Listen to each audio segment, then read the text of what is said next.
Super fun. Great community in Iowa City, and just getting to know the other guys on the team throughout the summer. It's been a fun experience. Looking forward to it. Now that you've had the summer and the fall here, what's been the biggest difference in this offseason compared to the last couple for you?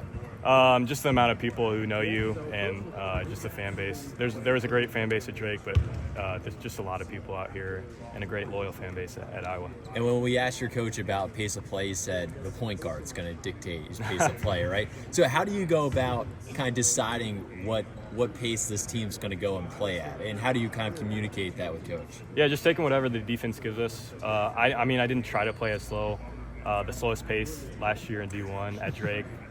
But I'd like to say we'll play a lot faster here at Iowa this year. Bennett, how have you learned to really control the pace of the game? Because it seems like no matter what pace you're at, like defenses really haven't bothered you, and you just kind of maintain the speed you want to play. I guess when did you kind of realize that you were able to do that, and maybe who kind of helped instill that foundation? Coach Mack definitely helped. Just watching film every week with him, and just getting to my reads and sticking to my reads definitely helps a lot. What's the different level from where you were at in the NBC to where you're at now in the Big Ten? What have you noticed so far? I know you haven't played any games or things like that, but what have you noticed as far as the level change? Every game's going to be a big game, and we're going to have to play our best every game. And then the lights are brighter here. Lots of lights on you, and every move you make. And just being out in public too. Just people knowing who you are is a big change too. What's impressed you about this group that you have? A lot of depth. It's been super fun getting to know them. A lot of shooting that we didn't have last year, pick and pop threats. And then our bigs can pass too. So just a lot of gravity towards a bunch of people. And I think there'll be a lot of space out on the floor. What have you seen from Alvaro since he's got here? What's been the biggest difference with him on the court in practice? How things maybe changed a little bit? Yeah, the biggest thing, I know I mentioned it before, but just a pick and pop threat. We didn't have that last year at Drake. So now I actually finally get to hit a pop instead of a roll. Shout out Cam because he can't shoot. No, but yeah, just him being able to shoot it is a big threat, and then he can pass it a lot too. So he's a better passer than I thought. Trey Thompson coming here at 17 years old. Seems like you guys have really talked about him at Big Ten Media Day a little bit. But I guess how has he kind of instilled, only being 17, but it seems like he's really picked up everything fairly quickly. Yeah, he doesn't seem like a 17-year-old dude. He comes with a lot of energy in practice, and he should because he's 17 years old. So he can shoot it too. I feel like everyone on our team can shoot it. So it's super nice, and it's a good weapon to have. Being somebody who's played for Ben before, what do you tell some of the other guys who haven't, like his style, his approach, and how he handles things? He's gonna get on you sometimes. He's gonna pick and yell at you sometimes, and that means he cares about you. You might be mad at him sometimes, like I am most of the time, but he really cares about you, making you a better person off the court. But there's a reason you've stayed with him all this time, right? What is that? Yeah, because he loves you. He makes you a better person off the court, and he's a good coach. I feel like I'm the same player than I was at D2, but he's helped me with so much, like my confidence and just knowing my reads and my basketball IQ.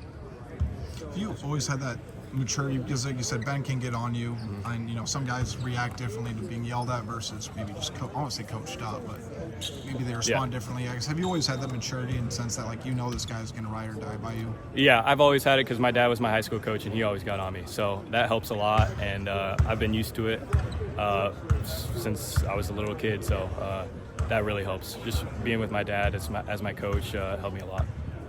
How does it feel being in Iowa City? I know inside of Carver Hawkeye Arena, obviously there hasn't been a game yet, but just what's it been like? Super cool. Carver is a great venue, and it'll be fun seeing a sold-out Carver here. Looking forward to it, and it should be super fun. What would you tell 17-year-old Bennett Stirtz about the twists and turns in the expectations, obviously, whereas in your kind of progression? What would you kind of tell yourself then? It'd be crazy. I feel like I'm dreaming right now. Lots has changed. If Mac didn't leave Northwest, I'd still be at Northwest, it feels like. And then not having opportunities at the D1 level at 17 years old is something that I would never thought I'd be at D1. So just a lot of change and trusting God through that. When you guys always talked about you can establish a culture. You have guys from Drake here, I guess. How have you seen it, or maybe the first 2 or 3 things you told like Tate when you got here, and maybe some of the other transfers? I know Brendan was I think the second player that Ben had here, I think outside Cooper. What did you kind of tell them to help instill like the way you guys want to be on and off the court? It's going to be hard sometimes, and I think that's the main thing that I told them. Sometimes you're not going to want to be here, and you're going to want to go home, and sometimes you're going to be homesick, but it's what you do on those days that make you better, and if you work hard and just be consistent with your work. Everything will be all right. You've been pretty adamant about how much the relationship you and Ben have in the coaching staff, I guess. What about Ben has helped, I guess, make such an impact on you? And again, it seems like a common theme across players he's coached. Like, what doesn't have to be on the court, but what specifically does he do that just kind of makes that bond with you guys? He just cares about you a lot, and he always stays in touch with you. For example, he gives me like book recommendations, so just read books that he gives me, and he's just a super smart guy, and he just helps me a lot off the court.